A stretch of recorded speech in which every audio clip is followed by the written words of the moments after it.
What's up everybody, how's it going? It's Beck, aka Dan's Great here, and welcome to the final episode of the Final Fantasy VIII Attack Only Challenge. Yes indeed my friends, it is the end of the road. I've had a really fun time doing this one. Working on this one behind the scenes has been a really interesting challenge. Learned so much about the game and had a really wonderful time, but all good things must come to an end, and this challenge is no exception. So one last time for this series, I would really appreciate it if you drop a like and show the video some love. You have been great throughout the entire series, I really do appreciate it. Let's end this series off as strong as we can. This is probably going to be a long episode. Let's get into it and finish off this awesome challenge.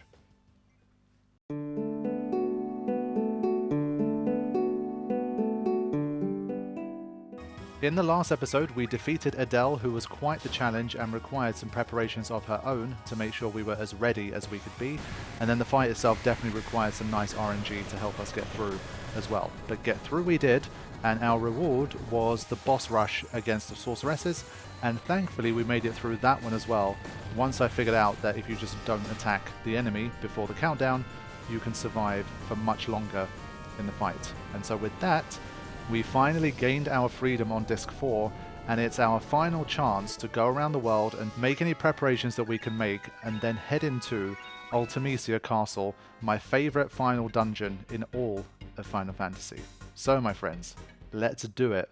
Ultimecia Castle, and of course, Ultimecia herself. Let's get to it. The first thing I did was to find where the Ragnarok was, because at this point I'd forgotten which of the gateways basically gave us access. And honestly, in terms of what I still could do and what I couldn't do, I wasn't too sure. So first of all, I wanted to get the Ragnarok. I have no encounters anyway, so it's not particularly a problem. I just had to spend a decent amount of time kind of wandering around and looking for what I needed. But once I had the Ragnarok 2, then what I wanted to do was basically just head straight into Ultimecia Castle and see what would happen there.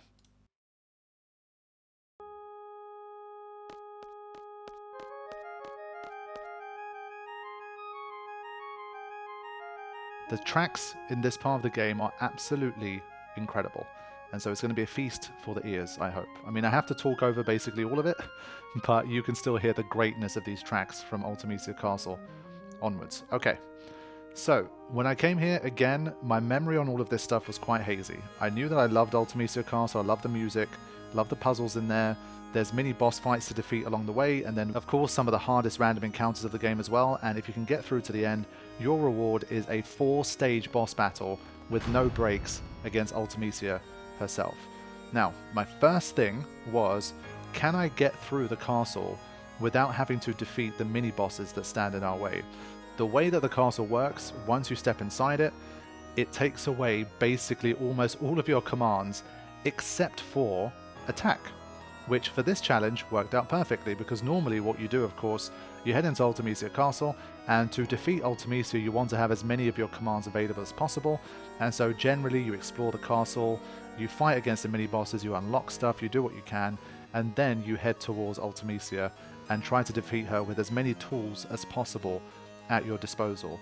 But luckily enough for me, because this is an attack-only challenge, much of what it was going to offer me I didn't really need anyway. And so if I wanted to, I could basically just run straight through and try to fight Ultimecia. So you can make your preparations outside the castle, have your no encounters equipped, go into the castle, and then make it all the way to Ultimecia. So that was basically my first port of call. I wanted to just go straight to Ultimecia, have that first attempt, and see what was going to happen. And so that is exactly what I did. And so what I do have is basically the ability to save wherever I want. It's a mod, so technically, yes, one of the seals I'm kind of abusing a little bit, but if you have no encounters and you have high speed anyway, it literally takes like 2 minutes to get back to this, so that's pretty much a non-factor here. But I basically didn't defeat any of the bosses, I didn't do anything in the castle, I rushed straight through to give Ultimecia the first attempt, and that is what I'm going to show you to kick things off here and to start talking about the fight itself.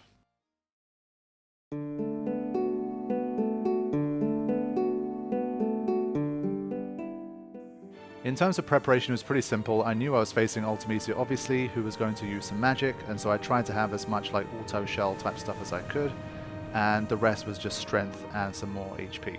So that was basically that. It was pretty simple. Things are going to get a bit more complicated soon, but for now I think you already know what's going to happen here. But I just wanted to see for myself what I was dealing with, what I was up against, and then we're going to go from there. So let's get straight into it and fight Ultimecia, the first form.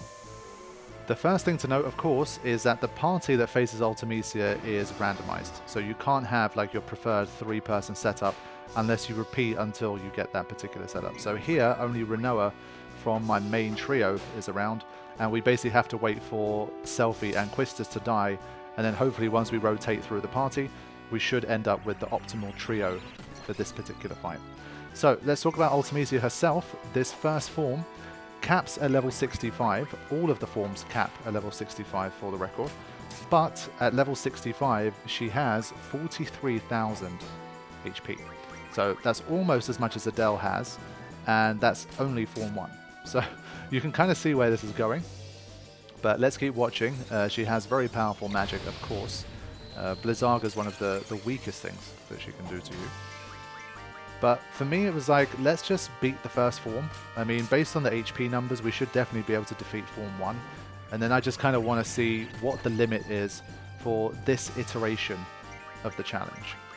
And so you can see there is a chance that she skips turns as well. You can string together a fair few turns, but the nastiest move she has here is Maelstrom, who we've seen basically almost all of the sorceresses use.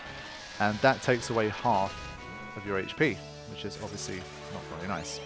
So given the fact that you have to deal with 3 more forms after this, and you cannot heal, it's looking progressively more impossible to try and get through here. So there we go, this is our first kind of, well, I guess it's not a resurrection, they're kind of taken away, absorbed into time, but at least we get Squall into the mix, who was much needed for this first attempt. I was pretty sure that I could get through Ultimecia's first form. Didn't seem harder than Adele to me. Doesn't have a move like Ultima, for example. But Stop comes in. This is stuff for which like Auto Reflect, if you have it, is probably the better call. But you don't have a huge amount of slots here, so trying to have Auto Reflect, then have Auto Shell, then have Auto Haste, then have more Strength, then have more HP, it's like you have to pick and choose a little bit here. And not all of the characters have ability ×4, which is something I will be getting to shortly. Angelo Rush comes in, 1,700. We'll take any kind of extra passive damage that we can get. At this stage, even got to let Angelo Rush go, as much as I've not liked using it. Again, I don't think it's ever going to be the difference maker in a fight like this, but we'll take the extra damage. So Quistis is gone. And it's Zell. So we still have Irvine to come from the main trio. This Meltdown move is obviously nasty, because it's going to lower our defensive ability for basically the entire rest of the battle, I think. So you don't want to be seeing that if you can help it. And you don't want to be seeing Maelstrom. Another problem here is that I believe she has the Bio move in her first form. If not, the second form definitely has some status effects that you are not going to want to have for the entire fight, because you can't heal them. So, yeah, things are going to get increasingly impossible at this stage. I think you can already get the point here. I'm going to ride this out. I'm going to show you the first attempt, and then we're going to kind of go back to the drawing board and start to build up a picture of what we need to do to defeat Ultimecia and see those credits roll.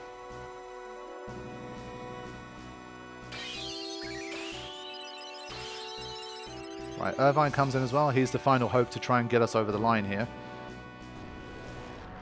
But even the 43,000 HP is kind of proving to be a bit too much for us to handle right now. And those attacks just hurt. We just cannot hang here. And of course, at this stage, we've already used up all of our party members, and so Irvine is the final hope to at least let us see the second form. But ultimately, I'm going to skip ahead a little bit here. It just wasn't enough. Bio finally did come in, and so you can see, imagine, once you get Bio, it's already game over for that particular character. And we got utterly and completely destroyed by even the first form of Ultimecia. So that was the first and by far and away the easiest form to deal with, and we couldn't even beat her. So this is where, once again, we hit a insurmountable wall. When it comes to this version of the challenge where we're only using passive abilities, like we're using the GF abilities like an accessory slot or like an armor slot or something like that, that comes to an end here because you're just not going to be able to get through. It's a complete no-go. But I wanted to just kind of make sure I saw it for myself before unlocking the final frontier in this challenge, which is of course using magic and junctioning it to different stats to give ourselves way better stats, elemental protections, and status effect protection and application. So that was the final thing that I had. If after doing this as well I still couldn't defeat Ultimecia, then the challenge in my book would be failed because you can't complete the game with attack only under those circumstances. What I'm going to do here to keep things simple, because things get really complicated and you go down a massive rabbit hole of magic and junctioning and refining and card modding and all of this kind of stuff, and it gets very confusing very fast.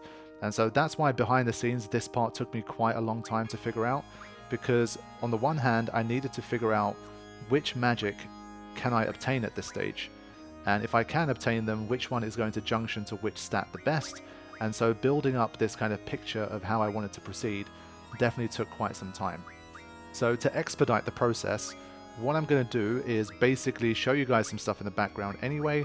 I'm going to throw in some annotations on the side for anyone that's kind of curious about certain things, but in general I'm going to basically bypass a lot of the individual explanations of I had this magic spell and I junctioned it to this thing, and I did this by modding this particular card or refining this particular item. This item you can obtain by defeating this enemy, it's a rare drop, and basically once you start doing that for every single thing that you have, it would take me like 3 hours to explain how I got everything. And so I'm obviously going to be just very kind of abridged, but you're going to have to take my word for it and use the kind of background footage and annotations to see that every single piece of magic that you see here is something that can either be refined. So for example, you can pick up magic stones and wizard stones and that kind of thing from random encounters, and using your GF refine abilities you can turn those into magic spells which you can then junction. So something like wizard stones, you can just farm those infinitely. You can make fire, lightning and ice spells for everybody. So that's just one example. Another example is the fact that we have been playing Triple Triad and we do have the CC squad available on the Ragnarok, and what this means is that high level cards which give you high level magic when you use card mod on them, they are basically infinitely repeatable as well. Again, the same caveat, this is the kind of thing that would be an incredible grind if you're doing it in real life kind of thing, like everything fully legitimately, but this challenge remains theoretical and just a fun experiment, and so anything that is obtainable and that is repeatable, basically I have used. Even if it would take me 100 hours to get that, it doesn't matter. The point is that it is possible and it is doable if you set yourself that kind of challenge and you want to dedicate your time to it. So a mixture of card modding, fighting random encounters and using refine, those two things will already get you a lot of magic that could be helpful for you in this particular challenge once you start to junction what you have. And so that's going to be the general deal when it comes to magic. I'm going to show you guys the absolute final setup, so you'll see like individually what was junctioned to what and which spells I had and all that kind of stuff.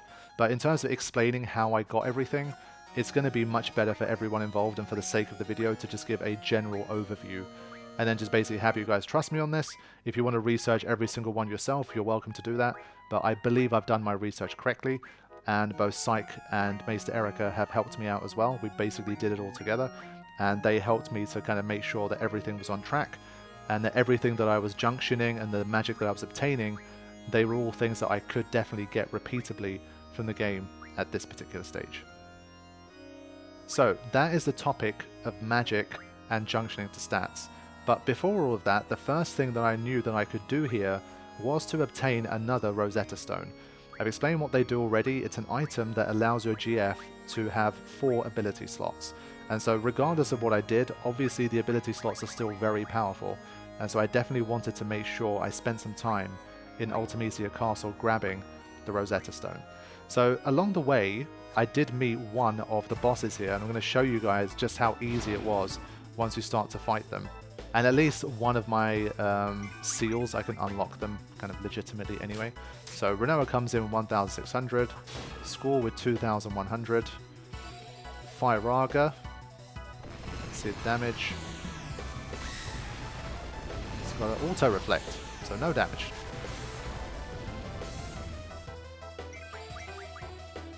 So it's a bit spammy here. Immediately came in with another one.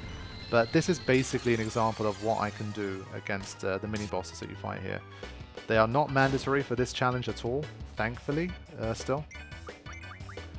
But since it was basically on my way while I was trying to get the Rosetta Stone, I thought, let me just handle this anyway. So basically a few attacks and it's already shed its kind of mask thing. And now we're already facing like the main form here. So it summons a buddy, but we should be able to take it out relatively fast. It withstood the 2 attacks, to be fair to it, but Selfie took a nice hit for us there. I do have Selfie in the mix to basically lower the average level, just in case we do fight something. So there's another one. And at this stage I was thinking maybe it's just a better idea to try and kill Spixara, but then when Doom came in I was like, yeah, it's definitely a good idea to try and kill Spixara the fastest way that I can. So I ignored Forbidden here. Thankfully Spixara doesn't have an incredible amount of HP, so I think it was better for us to just make sure we killed it as quickly as we could. Because Forbiddens are definitely annoying. So that was a bad summon. But there's that Auto Reflect kicking in once again. So it does offer you some status protection. Auto Reflect, even before you start mixing in all of your like stat junctioning, Auto Reflect can definitely provide you a decent amount of protection.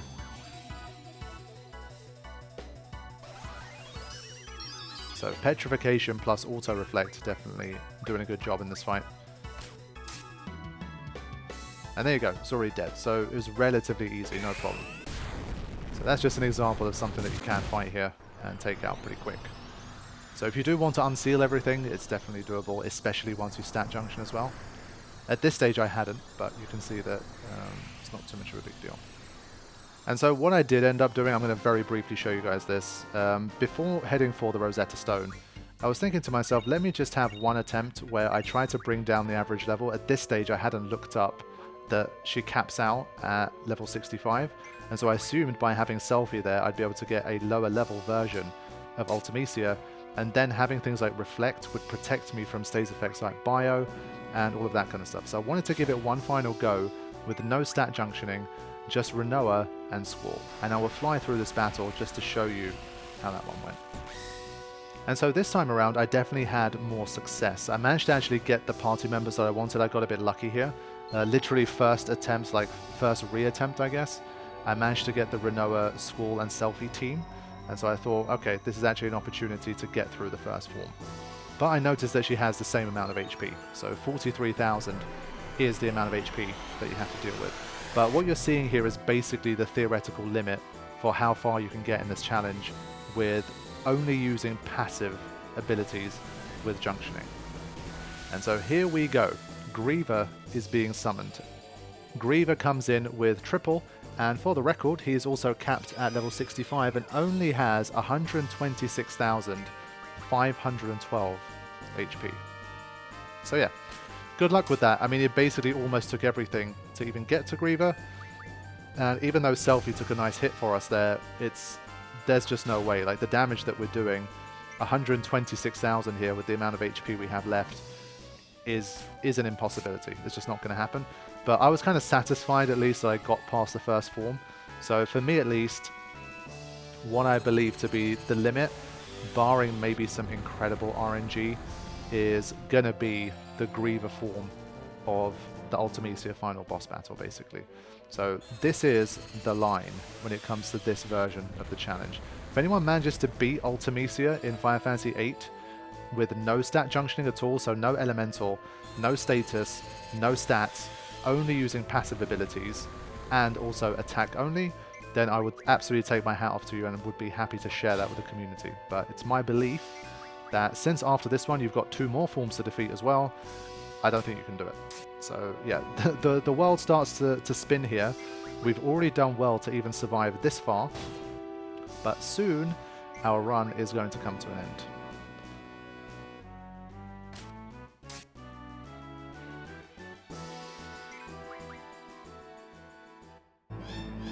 Yeah, so the terrorizing music kind of comes in here.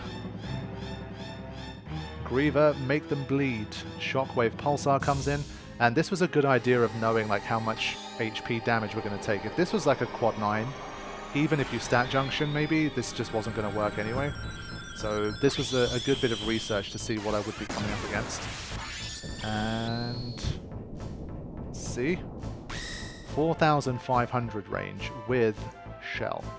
So at least I knew that was a sort of a benchmark for what I might need. So unfortunately the soundtrack kind of kicked in a little bit, but I died so fast after the move that that's about it. So that is where we draw the line. And we can now head back to, again, the drawing board and further preparations to try and beat Ultimecia.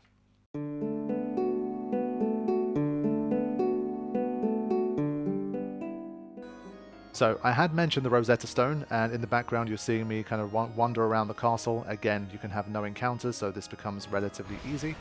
And then from there you can pick up the Rosetta Stone. And so for now at least, with the final Rosetta Stone that I could pick up, this allows me to have as many passive ability slots as is possible at this particular time. A caveat here being that if you ever try this challenge yourself, you can get a Rosetta Stone from the Galbadia district prison guy that you can play cards against. But I think you have to beat him like 100 times or something. But it is theoretically possible to have 3 Rosetta Stones here so that everybody has those 4 ability slots. That could be helpful at this stage. And so it was at this point that I finally started to junction some magic to my stats. So let's have a look at this for the first time. Squall now has 255 strength because he has a strength plus 40 and a strength plus 60 as well to boot. Alongside that, he has 7,000 HP without having to use a slot on HP plus. And so this is again the power of using magic to junction. Now we don't have a strength plus 40 for Rinoa, so she only goes up to 250 at this stage, but that's still really good. And for Irvine, he can only go up to 188 because he needs the auto reflect and auto shell. So this isn't too bad. You can see this is what I used. These were basically all from items / magic that I already had. So this is basically the best that I could manage for now, based on what I researched anyway. Again, like there was just so many different combinations and options.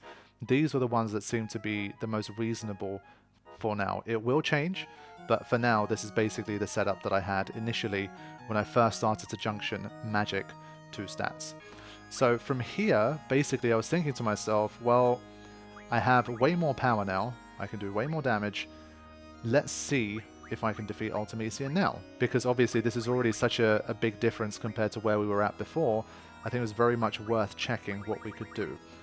Also, one of the major reasons why junctioning magic is going to be useful in this fight is because it finally unlocks the ability for us to heal ourselves. Because what we can do is elemental junction. And so this means that if you, for example, junction powerful ice magic defensively, you can absorb ice damage as HP. And so if you have ice attack and you attack somebody who absorbs ice, of course, you're basically going to have an ice eater situation. And so that's another thing that I made sure that I set up for the party. So we had enough magic items to give ourselves, basically I created like a healing triangle, if that makes sense. This is something that I later changed. I figured something out, but at this point, basically trying to have a character heal themselves was not very efficient here, because for the most part you only have a finite number of spells that can contribute to the healing or the absorption. So what I mean by this is, let's say you want Squall to heal from ice. You're going to give him elemental attack ice using, let's say, Blizzaga, but then if you try to give him elemental defense with Blizzard and Blizzara, basically the combination just isn't that strong. And so using a single element when you only have a finite number of spells that can obviously contribute to that, and the relative strength of those spells, it seemed to me like it's a better idea to create a sort of healing triangle. And so what I did was I created a scenario in which, for example, Squall will heal Rinoa, Rinoa will heal Irvine, and Irvine will heal Squall. So from here, for example, to get that 100% healing, I need to use my Firaga and my Fyra. And so initially, at least, that's how I decided to do it. I finally had healing available. This would later change, but for now, at least, this was the best way that I could figure it out and try to get the maximum amount of healing out of everybody. And so this was going to be a huge weapon in my arsenal because we have a ton of HP to take out. It's going to be a long fight, and so healing was an absolute must. And with the stat junctioning and with the magic junctioning, I was finally able to unlock the ability to heal. So what we're going to do now is show you the next attempt against Ultimecia and see how far we got after my initial round of junction in magic to my characters. So we begin with Squall and Renoa already in the team. Selfie's not going to be able to do much of anything here, but let's see. 4,600 damage at 255 with, of course, the R1 critical. Renoa comes in with almost 3,000 of her own, and so that's not too bad. I mean, compared to before, that's already a massive boost. Now, Maelstrom comes in. It's like an early opportunity for us to kind of start testing out our healing. The only problem, obviously, with this particular setup was that because I had different characters assigned to heal each other, if I didn't have my optimal party available, then that kind of messed things up. And so that's something I wasn't too happy with at the start. But let's just see how this first attempt went. I would say overall I probably had like 50 attempts against Ultimecia, maybe more. And so you're going to obviously skip out on a lot of the attempts. But just to give you an idea of how things look after each stage of improvement, I did want to share this with you guys and make this like a big final episode so that you can get as much of the sort of the details and behind the scenes as possible. And there's our first heal, 4,900. So that's a very nice heal. There's barely any attacks that do more damage than that anyway. You saw Shockwave Pulsar in Form 2 did 4,500 when we had Shell. And at that point, we hadn't junctioned anything to Spirit either. And so I was thinking to myself, this is looking pretty good here. Obviously, keeping Vitality as low as I can to heal as much as possible from these attacks. And so Vitality was not junctioned. But this was definitely a big step up. 4,900 is just a really nice, useful heal here. So Zell immediately gets ejected from the battle again, but I don't have anybody to heal Renoa. And so this was the current problem with my setup. If I didn't have like the correct trio, then at least one of them was going to be unable to heal. And so it's not ideal here, but let's see how this ends up going anyway.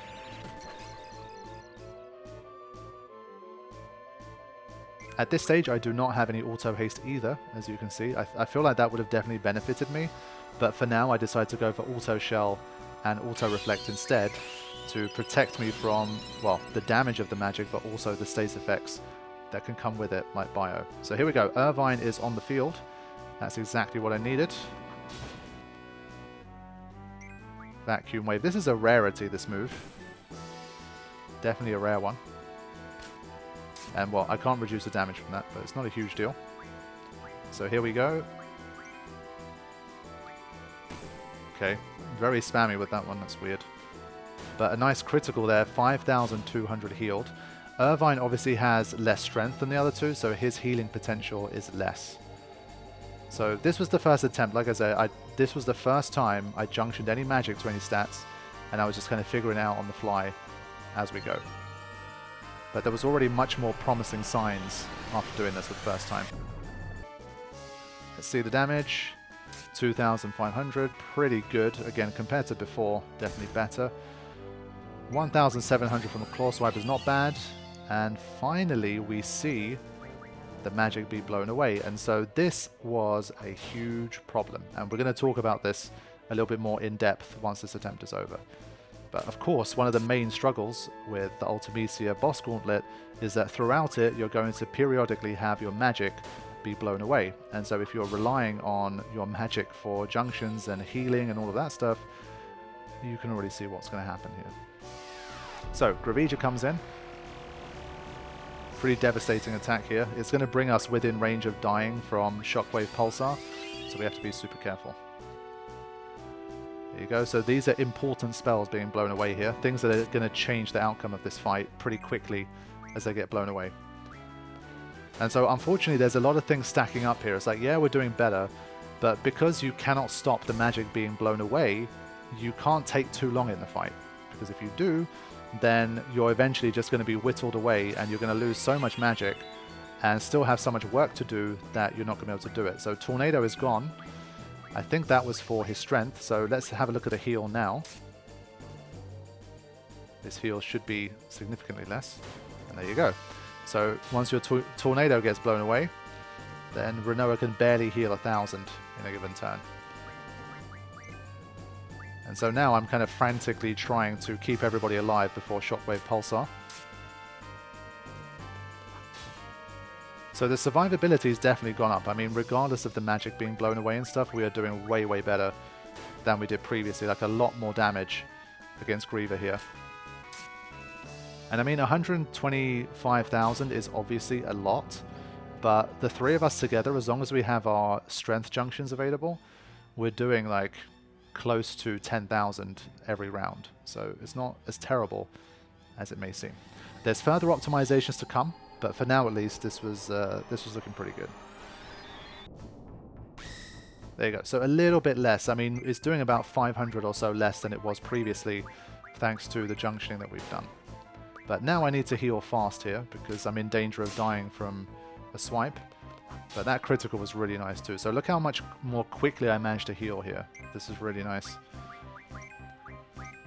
Irvine kind of has to resort to just constantly healing Renoa here, because obviously he's doing way less. But you get to enjoy this track a little more this time. Draw comes in. Stole one tornado, fine. We have the shell, so it shouldn't be too devastating here. Let's have a look at the damage. There you go. So not too much of a problem. That's why like the magic spells themselves, they're not really that devastating here. At least in these forms. And so yeah, we are pushing through. After Shockwave Pulsar, things calmed down a little bit, and I was really starting to make moves here. But again, that magic comes in. Firaga was blown away, so that means she basically can't heal Squall anymore. So you're seeing how quickly everything can really start to disintegrate. You can do well, but all it takes is over the course of maybe 30 seconds to lose 2 critical spells, and everything starts to fall apart. And so that's why it's such a big challenge to try and finish this.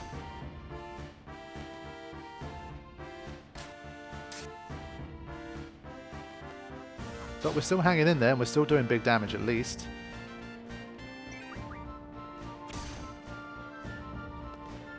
So I'm doing my best to just basically make a rush for it, and for now at least the plan was to try and see the next form.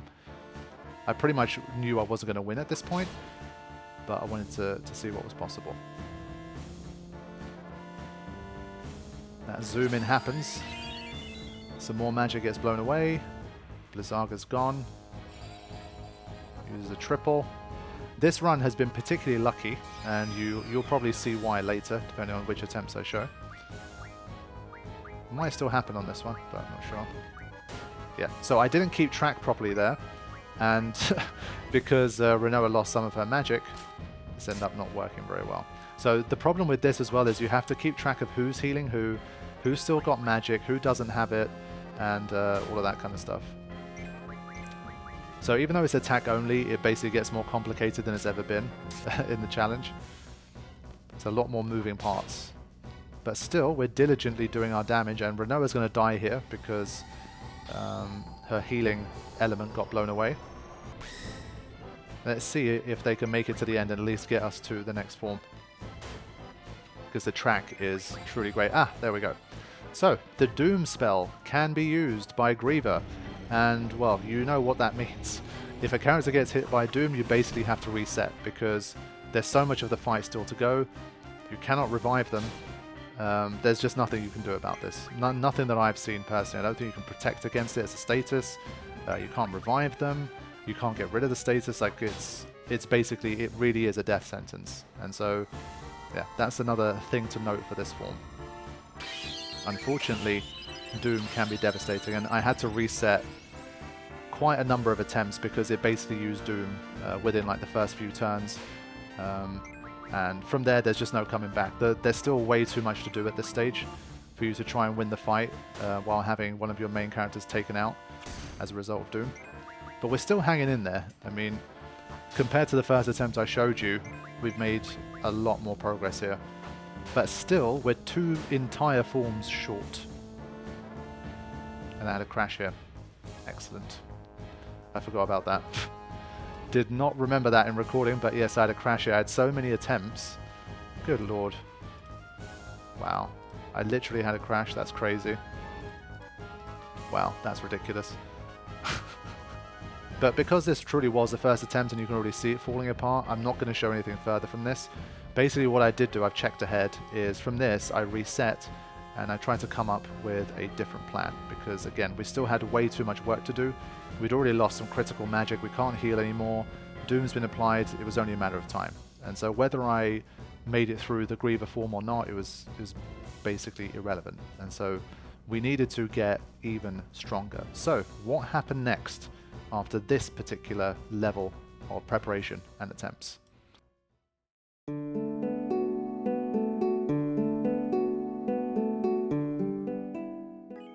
It was at this stage when it became increasingly clear that I should revisit some GFs that I previously couldn't defeat with the restrictions that I had. And so on my mind were 2 GFs that could potentially help. So one of the problems that we're having is A, it would be really nice to have 3 characters that had 4 ability slots. That's already something definitely useful. 2, different GFs have different natural junctions that you can use with them. And so the more GFs I had, the more stats that could be junction theoretically, because I can't get everything with scrolls. And so that's another benefit to having more GFs in my arsenal. 3 is they have passive abilities that could be useful to me. And so for example, Brothers has an HP plus 80 as standard, and Bahamut has the ability to refine some very powerful magic. And so that's another reason. And the final reason is because basically you actually get your entire party to fight against Ultimecia. So I'm so used to relying on 3 characters or even 2 sometimes to get the job done, or even 1 in one particular battle. In this fight, if you can prepare all of your characters with GFs, then it gives you an even greater chance. You have 6 characters who can do big damage and help you out here. Now, we couldn't go that far because there's just not enough GFs that we could have obtained or that we can defeat to basically prep every character. But if I could grab a couple more, there would at least be 1 more character that I could junction magic to and prepare for the fight ahead. And so basically having some stronger characters in reserve could be another nice weapon with which to try and defeat Ultimecia. And so putting all of these things together, it became very apparent that I should revisit some of these GFs and see if I could fight them. So first of all, it was Brothers, and I'm going to head back and show you the fight against Brothers with my souped up party. So the last time we met them, we got absolutely destroyed, but now we are way, way stronger. And even though, yes, they do scale, they go up to level 75, it's not as bad as I thought. Basically, Minotaur scales to about 36,000 HP, and Sacred scales to 27,000. So let's see what happened when we met them again with much beefier stats. I decided to leave Irvine petrified, and I came in with Zombie as well for that extra physical protection here. And basically my main thing was, can I outdamage the regen? And as you're going to see very soon, the answer is yes, because you can hit for absolutely huge damage. So yeah, this is definitely something that was well within my reach now. So even though he's recovering like 700 HP there, once we turn our focus towards Minotaur, it wasn't going to be too bad. So we'll take out Sacred first. The regen healing from Sacred is just not that powerful either. And you can see I do have auto haste. I'm not going to show the full setup because this fight was quite easy in the end. But with this, I could regain a GF that was previously lost to me as a result of it just being too difficult with the restrictions that I had. So this attack still hurts quite a lot, but the zombie brings it down. And of course the fact that I have much more HP now is definitely going to be useful. So yeah, these guys were no match for me now. And so thankfully, I was able to add a nice GF to the party. And that meant that I had even more options in terms of junctioning and in terms of strengthening the party overall, instead of just my usual trio of fighters. And so with Brothers defeated, I turned my attention to the GF that I wanted even more, and this GF could be a game changer if I manage to get it, and that is Bahamut. So how do you get Bahamut? For anyone who doesn't know or doesn't remember, you have to go to the Deep Sea Research Center, you have to fight Ruby Dragons back to back, no saves in between, no like menu heals in between, nothing. You have to fight them back to back, and then you have to fight Bahamut straight up, and you have to win that little mini boss gauntlet, and if you can, then you can obtain Bahamut. So let's see and try to obtain Bahamut. Right, what you're seeing in the background once again is the setup that I had for it. It's largely the same stuff you saw for my first attempt against, like my first stat junction attempt against Ultimecia. But what you're seeing right now on screen is a break, and this was one of the hacks for getting through to Bahamut and being able to win. Because Ruby Dragon, especially when you're facing the high level ones, the breath attack is absolutely devastating and going to cause you a lot of problems. But did some research and found that they are susceptible to petrification. And so if I have 3 characters at once that can use petrification with 100%, thanks to obviously the break spell and it being junction to status, I figured I now have a chance to basically petrify them before they use their most deadly attack.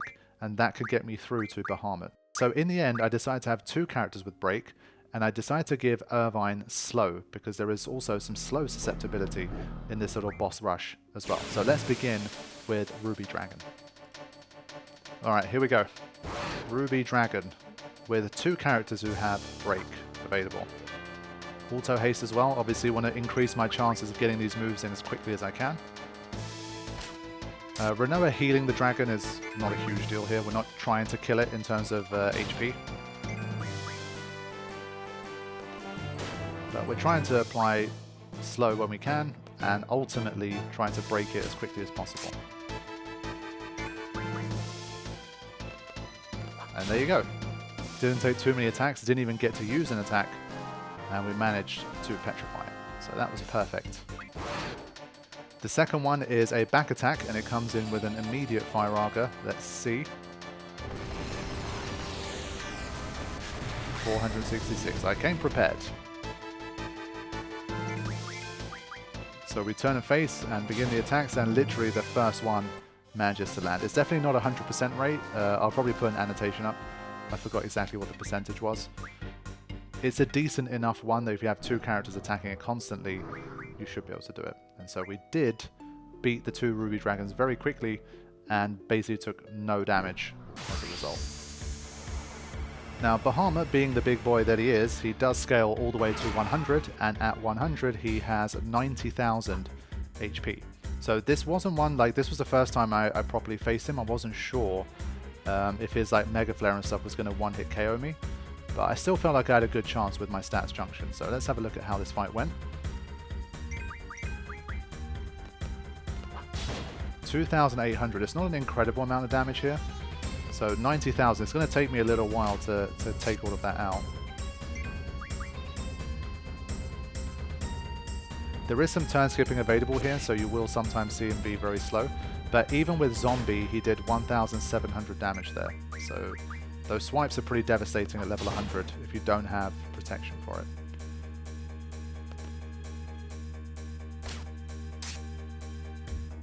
But thankfully, as you can see, he's not super quick. That's one advantage that we do have. And while slow is available. So a mixture of turn skipping and slow being available, you can really see me stacking together quite a lot of turns here. So we haven't had to heal just yet.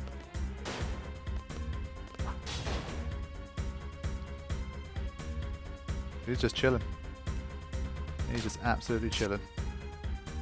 I think he just wants to join the team. He knows the magnitude of this challenge, and he's just letting us win so that he can join the fight against Ultimecia.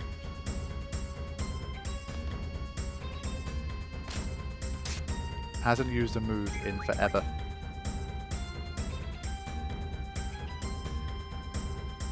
Finally did something. Just another swipe. And Angelo Rush comes in. An extra 3,000 damage, we'll take that. But obviously from here on it's more a case of what's Mega Flare going to do.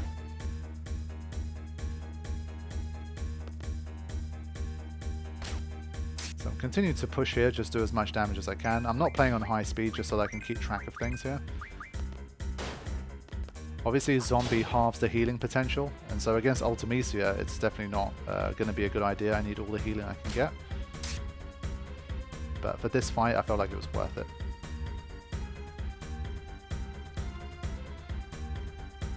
Yeah, another swipe comes in. That's all he's done so far. Just swiped Renoa. And a second Angelo Rush. As you can see, not a difference maker in this fight. Like I'm getting by pretty easily for now, especially if I can survive Mega Flare. Then the battle's a formality with or without Angelo Rush. So it's another fight where obviously it helps you along the way, but it's not going to make a huge difference.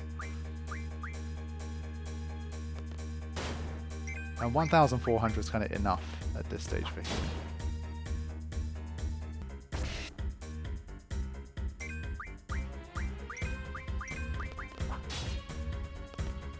Yeah, so I made a mistake here with Squall.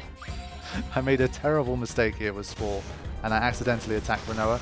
And because he has the break status from his weapon, I accidentally petrified Renoa.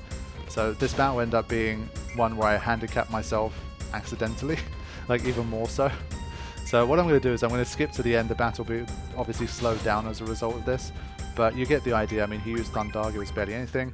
I will show you a Mega Flare, and then I will show you basically the conclusion of the fight. And so, funnily enough, basically he didn't even use Mega Flare in the whole fight. So it was a bit of a poor display here from Bahamut. I'm putting it down to the fact, like I say, he wanted to join the team. He made it easy for us. We'll take that. Bahamut joins the team, ability ×4, available as standard, and he gives us an extra hyper risk, which I had completely forgotten about, which was dope, because that meant another reserve character could have strength +60 as well. So basically get all the way up to close to 255 strength. So this was a really good find, and with this I had a lot more things that I was able to do, because not only could I strengthen characters outside of my main 3, I could have the extra ability slot, I could get another strength +60, and most importantly, I could refine forbidden magic. And this meant that there was some really high level stuff that was repeatable that I could farm as a result of Bahamut being obtained. So this was absolutely huge for the success of this run. And so I needed a little bit of time to basically teach them all of their new abilities. Even with like the cheat engine stuff that I have, I couldn't find a way to kind of do it in one click. But basically it took me maybe 20 minutes to just give both brothers and Bahamut what I needed. And so I basically taught them all of their abilities and any extra ones that I wanted, and then I could start to look at what was newly available to me as a result. Let's head into this new menu that I have as a result of Bahamut, and that is Forbidden Magic. And yes, things like Ultima can now be made, and Ultima is of course one of the most powerful junctioning magics that you can obtain. And so again, check annotations and that kind of thing for some extra explanations, but basically I had way more things available to me now, high level things that were repeatable and that I could give multiple party members if I wanted it. Alongside Ultima, Meteor was also available, one of the meatiest spells again in the game, and junctioning that is also of course going to be very powerful for you. And so just to give you one example of how all of this stuff can work, star fragments are now much more easily obtainable because I can junction stats and I'm very powerful now. So basically pretty much all of the random encounters in the game I can fight, and so I can get star fragments and I can turn those into 5 meteors. And so that's an example of how you can basically get everybody 100 meteors and use them for your junctioning against Ultimecia. Alongside that, Energy Crystal is another one that you can now obtain, and Energy Crystal will turn into 3 Ultimas. So basically Meteor and Ultima alone will make a huge difference in terms of your power output when you're trying to face the most difficult bosses in the game. And so to give you an example of just how powerful Ultima is as a junction, I use someone like Zell as like an extra character, and he has 72 strength as standard with no passive boosts. And that 72 goes up to 172 with the help of Ultima. So that's huge. If you were to add, for example, a 20% even, let's say you didn't have any hyper risk left, or for whatever reason you didn't have a +60, then you can just add a +20 and already that gets you over 200 just with a very easily obtainable strength +20 item that you can pick up from the Wendigo. Getting over 200 strength is a formality, and with Meteor you can get up to almost 9,000 HP without using any passive boost once again. And so my whole thing with the stat junctioning was of course to try to save as many of those passive slots as I could to be able to use it on things like auto haste, auto shell, auto reflect, and basically rely as little on the passives for strength and HP as possible. And so at this stage I spent a ton of time in the menus, refining stuff, hacking in items that I knew I could obtain. I had Erica and Psyche watching me for a lot of it, and basically we were cross-referencing stuff and made sure I could get what I was hacking in, and basically trying to get as much of the magic as we could and trying to strengthen the junctions as much as we could as well. And so with that, the final thing I wanted to try was, could I defeat any more GFs? And 2 GFs that were outstanding was the Jumbo Cactar King, or whatever it's called, and then we had the Tonberry King. Now, these are relatively short because I couldn't get either one. I will show you the Jumbo Cactar fight and explain to you why that one doesn't work. Alright, here we go. This guy has a whopping 330,000 HP at level 100. But despite that, check this damage. 4,000 from Renoa, not bad. 6,000 from Squall. And 4,000 from him. I thought, you know what, that's not even that bad. So let's have a look at that damage. 1,500, that's not too bad. And so I thought, come on, I can heal myself and I can do this much damage to this guy. I should be able to win. Let's see what happened after all of that. 10,000 needles comes in. And from what I know, there is no way to reduce the damage from that in this attack-only kind of challenge. You can't do it. Maybe if you had the defend command available, maybe that would do it. I don't know. But basically, I couldn't find a way to reduce the damage. And unfortunately, there is no RNG loophole here. From what I've seen, he is hard-coded to use 10,000 needles after receiving a certain number of hits. I believe it's 5. And basically, due to that, there is no way that you can do 330 damage in this fight without getting the party wiped out. Because, of course, you can't revive your party members, and you can't reduce the damage from the needles. So basically, this was a no-go. It was worth a try. I mean, I thought, you know, I was on a bit of a high after the Brothers and Bahama and being able to junction like Ultima and Meteor. I thought I could defeat anything, but no, Jumbo Cactar was definitely not possible in this challenge. And so the final thing to say on it is I think there might be some very slight variability. I think the closest I got was like 140,000 HP or something like that. But I had multiple attempts in a row where it always ended at the same amount of HP left. And so ultimately, regardless of how powerful I was, I later refined things a little bit more so that I was doing quad 9 damage. It's not enough. Like, even if you're doing quad 9 damage every single hit, the counter attack is unavoidable. And so you're going to get killed eventually.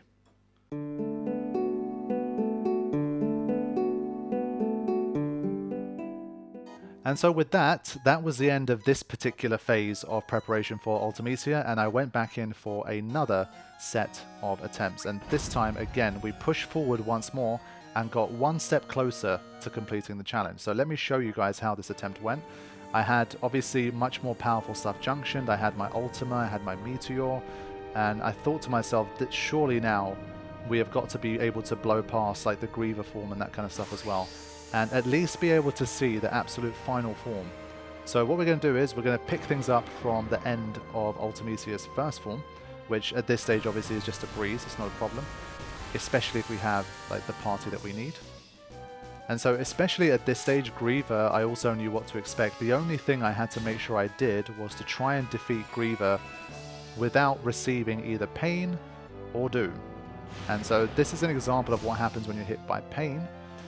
You get poisoned, which is the biggest problem of them all. Like, even darkness, maybe you can kind of get around it, especially if it's Squall that's hit with darkness. But basically being poisoned, there's no way you can get rid of it, and that character is gone for the entire thing. So this is much more common.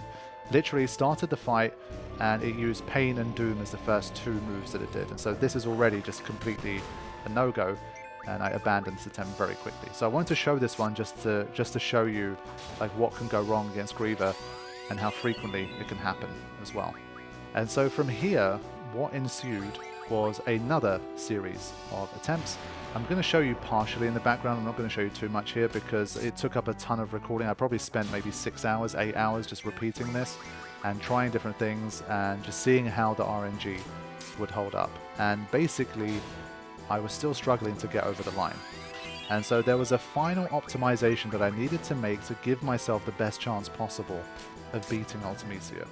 As my attempts continued, one thing that I started to realize that was becoming a problem was that sometimes in clutch situations, my characters were missing each other and not able to heal. And so especially once you get to the final form, as you're going to see in the final attempt that I show you guys, it's absolutely imperative that when you try to heal somebody, that you actually hit them, because if you don't, then that is the difference between life and death. And so this was when I had a brainwave and a character who had basically not been contributing for so much of the playthrough finally came good. So Selphie fans, this is your moment. Selphie's best weapon has 255% accuracy. She is the only one, other than Squall, who can hit for 255%, and that is essential in a battle where missing is the difference between life and death. And so this meant that I actually changed my optimal team setup for this next attempt against Ultimecia. So that was one of the final optimizations that I made. I was now able to get the star fragments that I needed. That was previously the stumbling block and why I couldn't get the strange vision for Selphie. I could now obtain those, and while I was there for Rinoa, I also picked up her ultimate weapon. And so what I did was create a final kind of primary front three of Squall, Rinoa, and Selphie. So that was the final team that I decided to go for the Ultimecia fight. Then the next thing that we investigated during the attempts against Ultimecia was what was going on with the spells being blown away. First of all, I thought it was the ones that were specifically junctioned to things that were blown away. And so I tried to have as many things junctioned as possible to kind of maximize the pool from which Ultimecia can blow away the magic. Turns out she blows away anything that is in your magic stock. So even if it's not junctioned, she blows away basically one random spell from your entire magic stock. And so this obviously meant that what I needed to do was refine as much magic as possible so that I could fill up everybody's magic slots. And basically, let's say I had 4 or 5 junctions that were absolutely critical. So for example, strength is a very critical junction. Instead of it being like a 1 in 15 chance of it being blown away, if we're able to fill up all of the magic slots, then there's a 1 in 32 chance instead. And for a battle that takes so long, and the fact that you're going to have spells basically blown away maybe 10, 15, 20, 25 times throughout the entire fight, obviously one way to help your survival and your chances of winning is to have as many pieces of magic as you can. And so all of the different refine abilities that I had, all of like the wizard stones, magic stones, all of the enemy drops, card mod, absolutely everything that I had at my disposal, I tried to use to make sure that I filled up those magic slots as much as I can. So that was another final optimization. And then the final optimization before heading back in for the next attempt was figuring out the best way that I could, at least, for having characters only heal themselves. So this whole kind of triangle of healing generally wasn't working well, and I didn't like having one person being killed break the chain for 2 other people. Basically, it creates more points of failure. And so what I wanted to do was see if I could find a way for each person to only be responsible for their own healing. And thankfully, I figured it out with Aero and Tornado. One thing that I didn't really know or remember from before was that, for example, let's say your elemental attack is less than 100% and you're trying to heal, does it only start healing if it's 100%, or does it only partially heal? And it's something I hadn't really experimented too much with up until this point. But what I realized was that if I junction Aero to my attack, it gives me 80% wind healing. And if I junction Tornado to my elemental defense, it gives me 100% absorption using only 1 junction slot. So for example, with something like Firaga, you can't get 100% absorption with a single slot. And so that creates 2 points of failure because you need 2 of the same element in your defensive slots to be able to get the 100% bonus. And so basically the best way that I could find for characters to heal themselves is to junction Aero to attack and Tornado to defense. And that means I only have 2 magic spells out of my entire stock that contribute to healing. And so the chances of it being blown away were automatically less than if I needed 3 of them for the whole healing mechanic to work properly. And so the final optimization that I made was to have everybody with Aero because of that healing, and well, one bonus was that it also does more damage to Griever, and so that was the final general thing that I tried. So before heading in to this last attempt against Ultimecia, let's have a look at the setup. I'm going to use Renoa as an example here because by and large they all had the same junctions. We got Meteor for HP, we got Ultima for strength, Vitality we left at base so that we could heal as much as possible using our physical attacks. The magic junction is not relevant. For Spirit I used Pain, that seemed to give me the best boost, but for Renoa the hit percentage is also 255, so that was a final little find that I had, because basically if you junction Diablos, it gives you access to the hit percentage junction, and we can also create the triple spell to junction to hit percentage, and so this was absolutely perfect because we had 3 characters who had 255%. Squall and Selfie were able to do it as a result of their weapon, and the only GF that I had, the only possibility that I had for hit junctioning was Diablos, and I gave my final character Diablos as their GF so they could junction to hit percentage, and triple was what I needed to make that final junction 255%. And for anybody wondering how you get triples, you can actually get 3 stars. You get it by card modding Squall's card for 3 stars, and the 3 stars can then be refined into triples. And so that's how you get that. And that meant that I had pretty much the perfect setup. So those are my general junctions I'm showing you in the background anyway. I had the Aero attack, and I had the Tornado elemental defense, and I gave myself the Quake elemental defense as well. Just there is Quake used sometimes, and I figured at least I can absorb some extra HP if that one ever happens. So that was a general deal. What I also did was to set up Irvine as an extra spare character. I didn't have that many GFs to go around.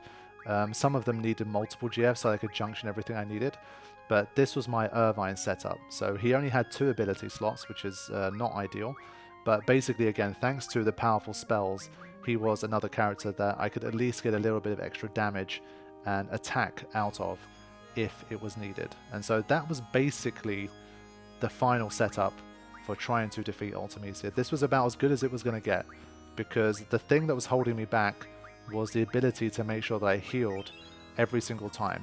And so at this stage it really boiled down to, can I survive long enough before the important magic gets blown away?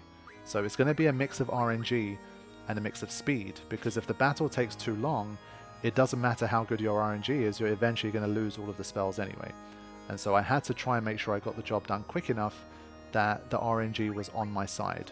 And so let's see if I can finally get over the hill and complete this challenge against Ultimecia. Okay, my friends, here is the final boss battle of this challenge against Ultimecia. Let's see what we can do. Immediately Quake comes in, but you're going to see Squall is not going to be phased by that. 1,200 healed, but that's the difference there. You saw, like, everything that happened after that move was what a difference the junctioning can make. So Zell and Quistis took like 3,000 damage, and Squall healed 1,200 instead. It's like a mega swing in Fates. So Tornado comes in, and again Quistis and Zell are going to kind of suffer here, and they're already dead. But honestly, the sooner we get to the main group, the better.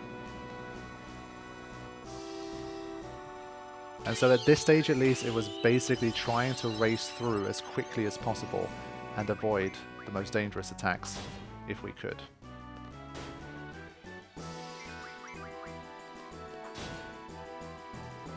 Could obviously utilize things like auto haste a lot more effectively now, because I just didn't need as many passive ability slots for stats. And here we go. It's almost a perfect setup, but let's see how long Irvine stays in this fight before I switch to Selfie. Because he's still the odd one out here. He's not quite as optimized as the others because he doesn't have as many passive slots. But you can see, I mean, the first form at this stage can't do anything to us. It's a complete formality. Doesn't matter what moves are used.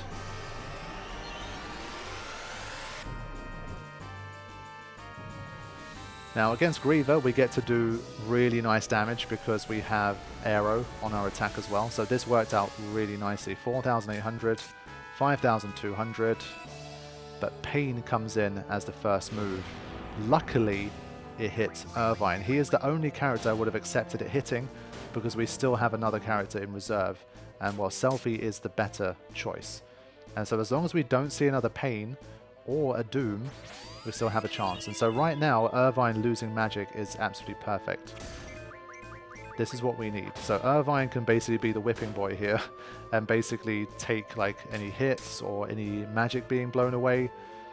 The more Irvine takes here, the better it's going to be for us in the grand scheme. But Renoa loses Aero. And so that's an example of a quick reset. So I fooled you guys a little bit there. I just wanted to show you guys how quickly things can go wrong in the fight. So that's an example of really bad RNG. But we're going to head back to the start of the Griever form just to continue on straight from there. Alright, here we go again. Funnily enough, I have exactly the same setup as last time, the same trio. Irvine got hit with a bio from the previous round, but it doesn't really matter too much. He didn't have the auto reflect, he just didn't have the slots for it.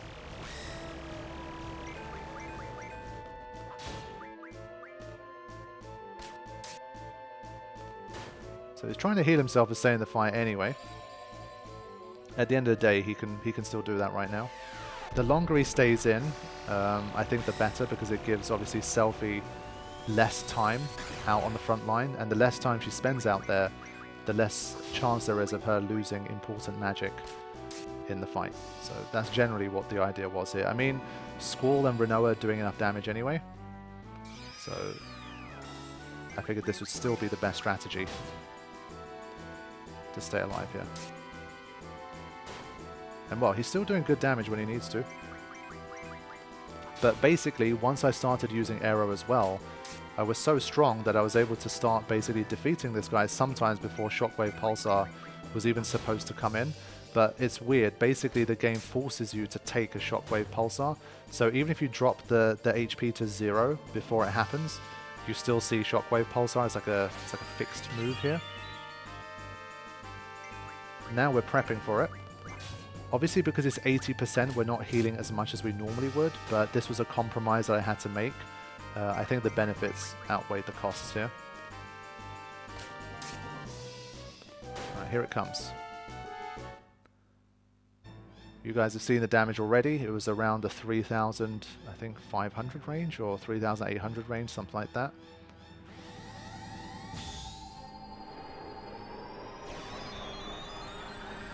Again, being able to junction relatively powerful magic to Spirit is definitely helpful here. There it is, 3,500 now. So it's about 1,000 less than it was doing on my first ever attempt. And so now we just had to get over the line before Doom or Pain was used, because if either of those are used on anyone, we'd be in big trouble. But thankfully not. So now we move on to the third form for the first time in this particular video. Here we go. This is where I slowed things down. And this track is insane.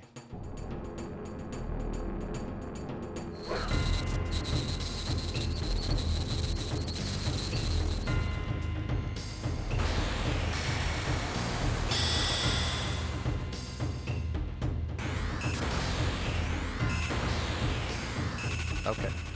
So, in this form, the main problem that we have is a move called Great Attractor, and we need to get through the HP as quickly as possible. Now, again, the level cap is 65, but the HP for this form is 176,250.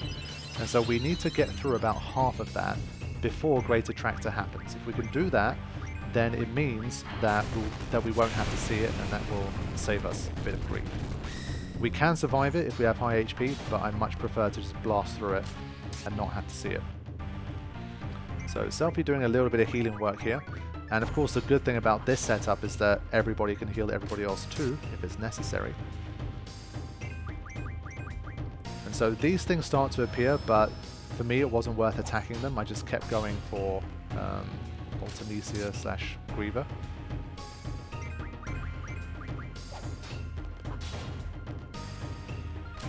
Especially with those criticals as well, really nice. And well, Tornado comes in. We don't mind that at all. And so I think this elemental setup was really, really useful. This was the best, I think, elemental combination for me in this fight. Okay, so the second one comes up. Great Attractor is coming soon. But with this particular setup, we were pretty much always strong enough to basically get to like the second part of this form before Great Attractor happens. Ultima comes in, 1700, we're not phased by that.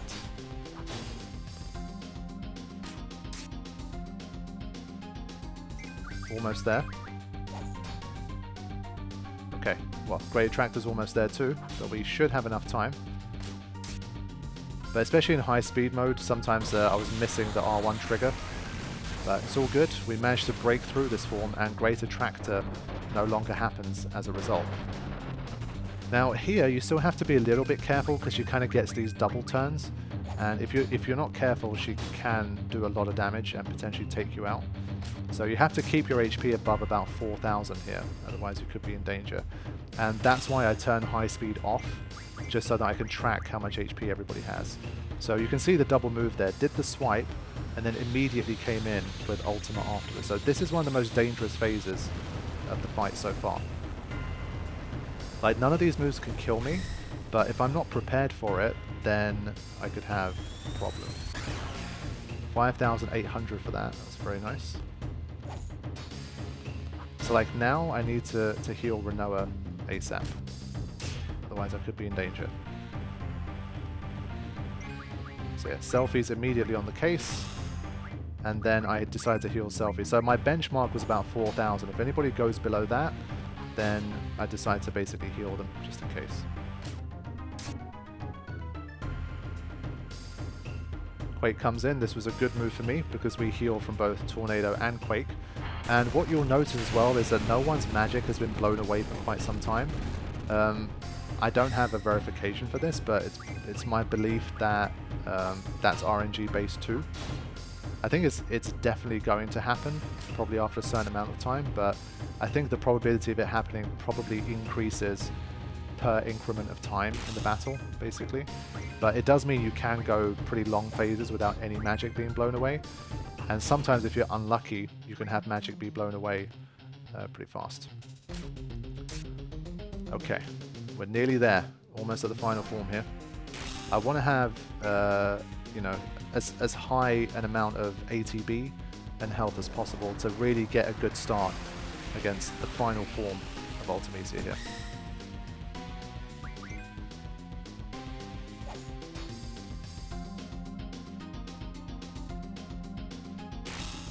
Yeah, so I'm waiting for the ATB to fill again. And with this, we should be able to switch to the final form. Here we go. I speed things up again here, because again at this stage I had quite a few attempts and I wanted to finish things off. But even with high speed, fear not, you're going to get to hear what for me is probably my single favourite Final Fantasy battle track of all time. I've really got a lot of love for the Extreme. It's just such an incredible track. It's a musical odyssey. That's what I always call the Extreme. Like, imagine having a 4-stage battle as the final battle of the game when the soundtrack's already been this good and you have to one-up yourself for each phase. And then you get to this form and the Extreme starts to play. How can anyone be that incredibly talented to create those tracks? It's ridiculous.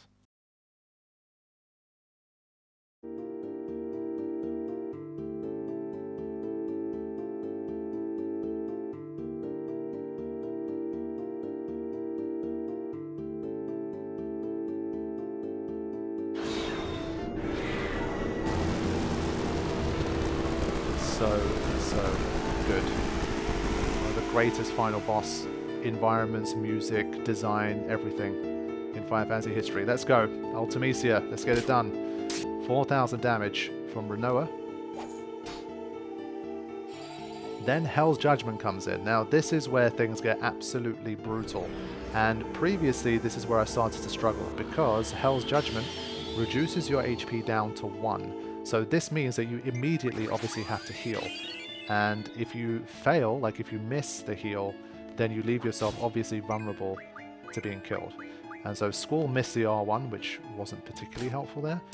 But since we all have 255%, I don't have to worry about missing the heal. And so some attempts definitely failed because Hell's Judgment came and then I couldn't heal afterwards.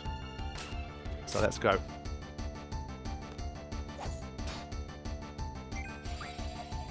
Often used back-to-back. Ultimecia has very complicated, like a very complicated battle script, so I didn't really look into it with any detail, honestly. It's a bit out of my league in terms of understanding everything. But a big 7,000 there from Angelo Rush. But I did notice it use it twice at the start of the fight. Every single time I think I attempted it. And so yeah, this is the pattern. Anytime you see Hell's Judgment, you have to heal immediately. Even though most of the time, like I say, I did see it used back-to-back a lot, I just couldn't take the risk that it wouldn't be. And so I always wanted to make sure. Now, the good thing here is because we do have some Spirit Junctioned, and we also have Auto Shell, we take relatively low damage from the magic spells here. So as long as we have above about 2,500 or so, we should remain safe for at least this particular part of the fight. Things will definitely get even more drastic later on, but for now, we just need to keep doing what we're doing. And you are seeing that the magic is being blown away at a pretty rapid rate here. Pretty much nothing happened for most of Griever and Ultimecia Griever form, but this one, like, the magic is just being blown away fast. So, for the curious, the fourth phase of Ultimecia has 265,000 HP, capped to level 65 once again. And also, later on in the fight, you gain the ability to attack the bottom half of Ultimecia that also has 21,500 HP. So this means that in total, for all 4 phases of Ultimecia, you have to do at level 65 or above 632,262 HP worth of damage. And that's why this has been far and away the most difficult final boss we've had to face in our attack-only adventures. So, the magic is being blown away very rapidly here, and Break is gone. That was close. Like, if Tornado had gone there, then I was in big danger. So now it was just like grinding down the HP and just praying that I didn't lose like Ultima, Aero, or Tornado. I think those were the 3 probably most important ones at this stage.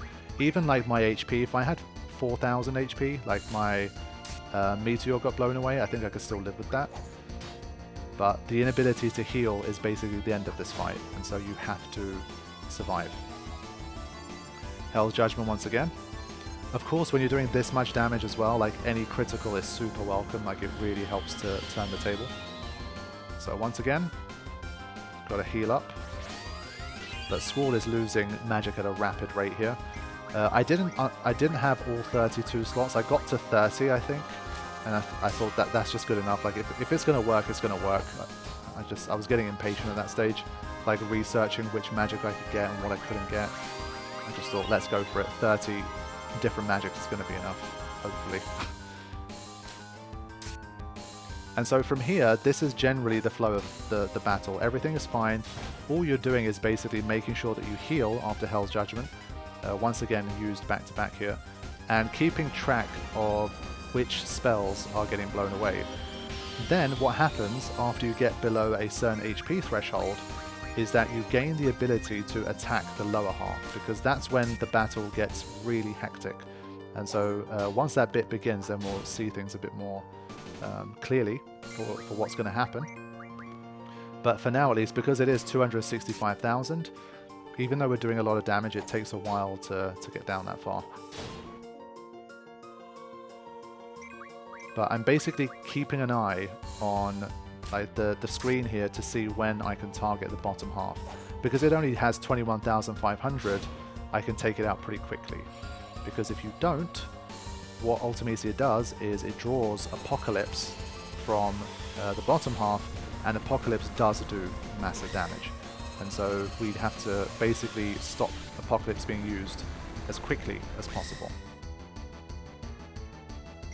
But the team is holding up really well here, and we've had a phase of like no magic being blown away, so we're making good progress here.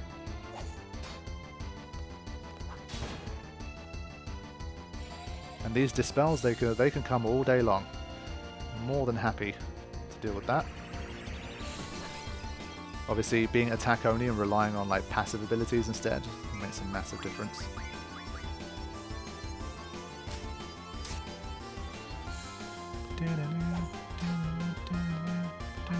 It's just, this track is just, it's so damn good. Right, another Hell's Judgment. Especially before I did the whole like get Selfie's 255% weapon and have the ability to junction hit percentage. This was just like mega anxiety every time. Meteor blown away. There you go. Selfie is down to 4,000 HP. Well, 3,800. Well, 3,700. Here we go. Okay. This is where things get incredibly dangerous. Apocalypse has been drawn. And Selfie only has 3,600 HP, so this was really bad timing. Let's see what happens here. This was basically when the fight got really hectic. There you go. You have very little time to prepare for this. Squall has 4,000 HP, Selfie 3,880. They both have Shell. Is it going to be enough? Because Apocalypse is truly huge. Let's see. It is. They both survived. Selfie especially just about. But right now we have to kill the bottom half of Ultimecia as quickly as possible here. But thankfully Renoa had so much HP that we don't need to heal Renoa. So I was using Renoa to continue attacking here. If the bottom half had like 100,000 HP, I think this fight could have gone, like, I would have been even less likely to be able to win. But that was a massive reprieve for me. And there you go, Squall's ultimate was blown away. So Squall officially cannot do anywhere near 255 strengths worth of damage here. Now Meteor, weirdly enough, is quite feeble. As I've been saying, the Meteor in this game, especially if you have Shell, is really not that bad at all. And so at this stage, Squall, basically, who has been running so much of the show, has to basically kind of has to basically forfeit most of the damage dealing to Selfie and Renoa to try and get over the line. So we've killed the bottom half, so we don't have to deal with Apocalypse now, which is good. Now I'm just doing my best to try and get over the line. Squall's generally a bit more beneficial as a healer here. I'm just trying my best to stay above about 2,000, 2,500, because other than Apocalypse, pretty much everything that you get hit by does less than 2,000. So we're getting agonizingly close here.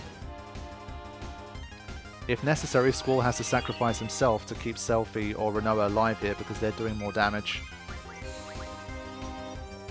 But if anything, Squall taking so many of the magic being blown away, it really helped the other two kind of keep their most effective stuff. Holy comes in. This isn't too big a deal here. It's just a long animation time. Like right now I'm so nervous, like seeing if I can get over the line. Because I'm thinking, well, if Renoa loses Ultima and then Selfie does as well, or we lose Tornado multiple times, like we're gonna basically limp to the end and then get killed before we can finish it. But you can see Squall continues to take most of the magic here. And we're just getting agonizingly close now. Another Meteor comes in, we'll take that. So even when Ultima gets blown away, because of that R1 and the passive strength plus 60 as well, Squall can still do okay damage as a result. Like if it happened much earlier or it happened to multiple characters, it wouldn't have been enough to get us over the line. But Squall's probably the one character, because of his R1 ability, he can kind of make up the difference a little bit. And there you go, big critical there from Selfie. I just love the fact that Selfie just became important again for the final fight, because unfortunately, like, she wasn't leveled up much at all. She came in as like a petrified character to take hits at a low level. She just wasn't used that much at all. But she finally got her time to shine. So I really like that. And again, that's why stuff like this is just so cool, these challenges. Okay, getting very close now. But you can see what an absolute marathon this fight is. I did a lot of it in high speed as well. And even then, it's a journey, this fight.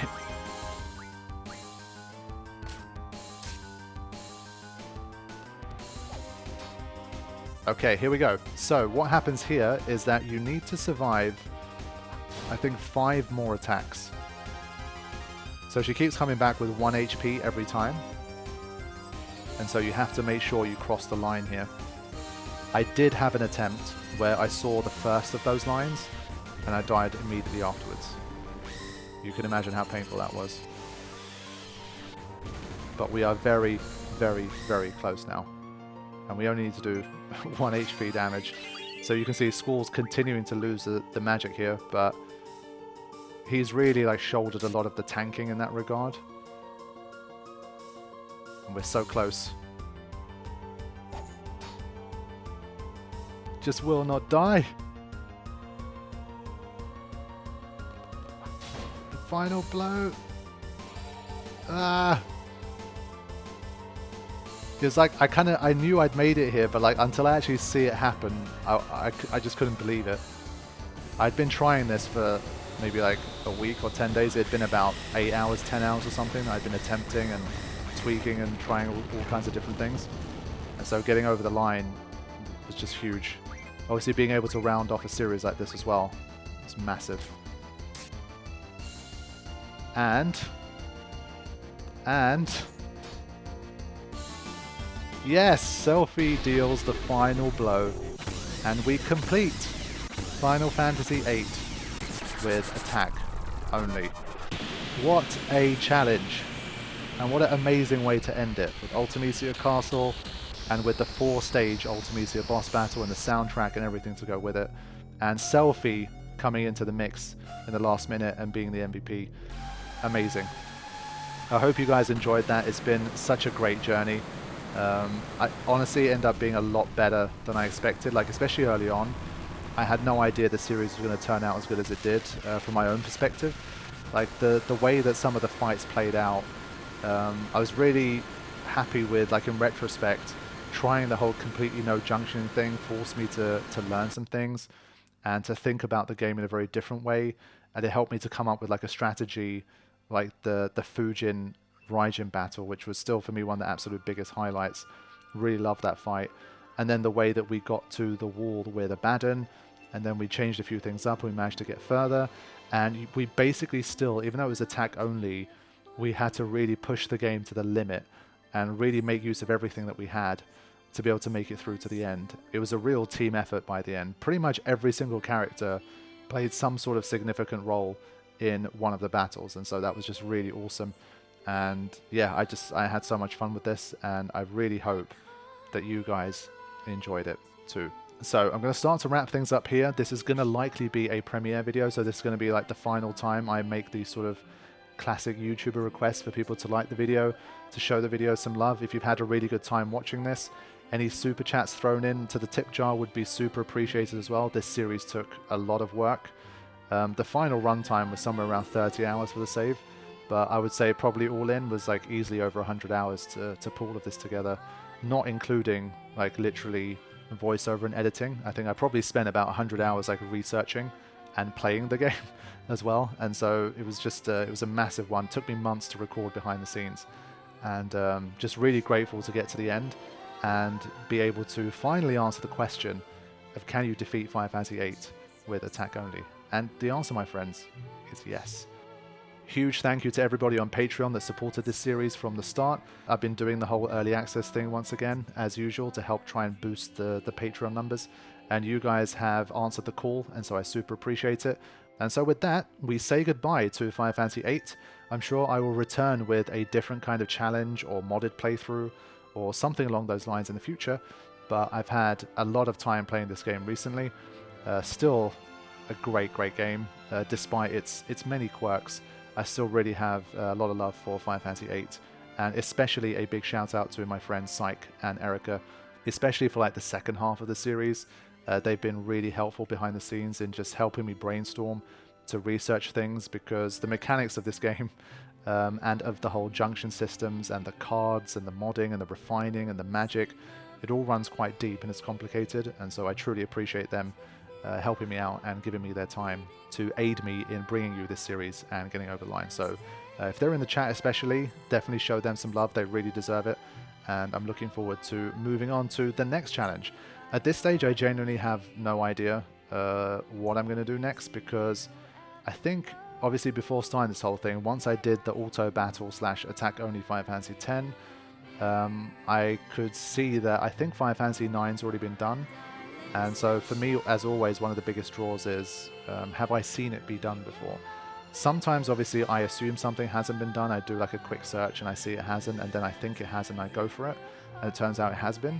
Definitely can be the case sometimes, but at least in terms of my own mental motivation, if I think it hasn't been done before, then I generally tend to gravitate towards that, because I'm always trying to bring something new and unique to the community that hasn't been seen before or hasn't been done before.